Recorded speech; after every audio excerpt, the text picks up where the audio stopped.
even after working in the professional kitchen for just a few days, you will quickly adopt a few habits that will stick with you wherever you go. Some of them are useful, but some of them are totally annoying and definitely not compatible with normal non-kitchen life.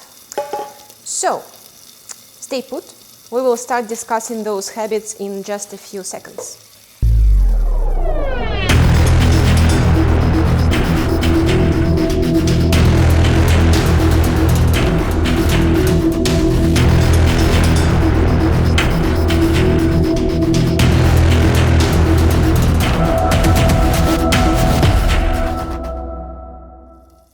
Well, of course, the very first thing that comes into mind is the notorious behind you. Now probably all the chefs are laughing and the rest of you have no idea what I'm talking about. Well, you see, kitchen work is really intense and cooks have no time to look around when they're on the move. So, it is the best to shout behind you every time you pass a person, with occasional variations as beside you, which could be very dangerous, taking into consideration that people are always passing you by with hot pans and knives. And when you leave the kitchen and go home and you are stuck in the slow-moving crowd, unintentional behind you will just come out of your mouth.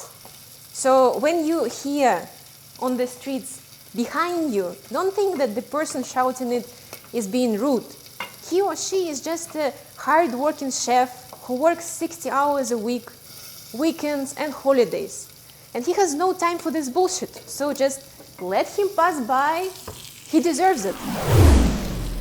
The other habit is actually quite useful, and I've already kind of mentioned it in my previous video on the things that I've learned while studying in a culinary school, and that is multitasking, efficiency, and planning.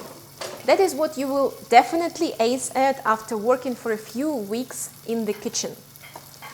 So, now when I cook at home, or as a matter of fact, when I do anything, not just cooking, I always start at laying out everything that needs to be done, setting up priorities, and thinking which of these tasks I can do at the same time.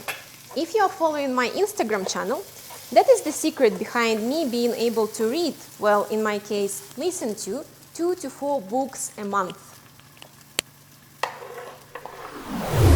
One not so pleasant habit that you will definitely catch from working in the kitchen is swearing and using jargon. Although it depends on the type of kitchen where you're working at, it will be definitely way above any of your previous life situations. Well, at least it goes for my life. This one is actually very annoying not just for you, but probably to all the people surrounding you. Once you start to excel at your culinary skills and get to know how the business is run, you will start to critique every single dish you eat when you go out. Every time I discover a new restaurant now, I cannot help myself but to analyze how it's run, and I see all the faults in the restaurant itself, in the dishes that are being served, and in the plating. So I'm not able to truly enjoy myself.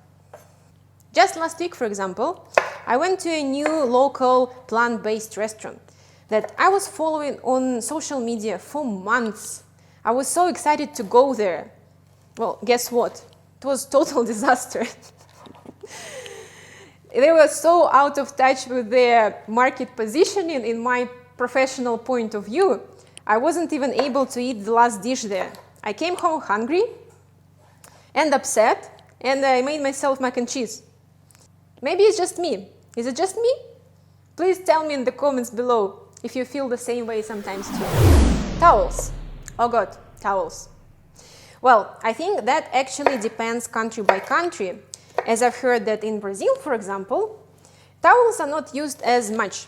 But here in Canada, we rarely use paper towels at all. Maybe when you wash your hands and you need to dry them afterwards. For all the other cases, you use normal towels. You get one dirty, just throw it away and get another one. So, when I come home, I do exactly the same. And I use 2 to 3 towels a meal. And I get lots of complaints from my partner, who is in charge of washing machine operations in our house, and he's laughing right now behind the camera. So yeah, well, at least to my defense, I'm not wasting as many paper towels, which would be way worse for the environment, and my kitchen is always clean with fresh new towels. That's it for today, guys. Thank you for watching. Can you relate to any of those habits that I've just listed? Did I miss anything? Let me know in the comments below. I would love to hear all of them. And maybe I'll make part 2 video for this topic. Don't forget to subscribe.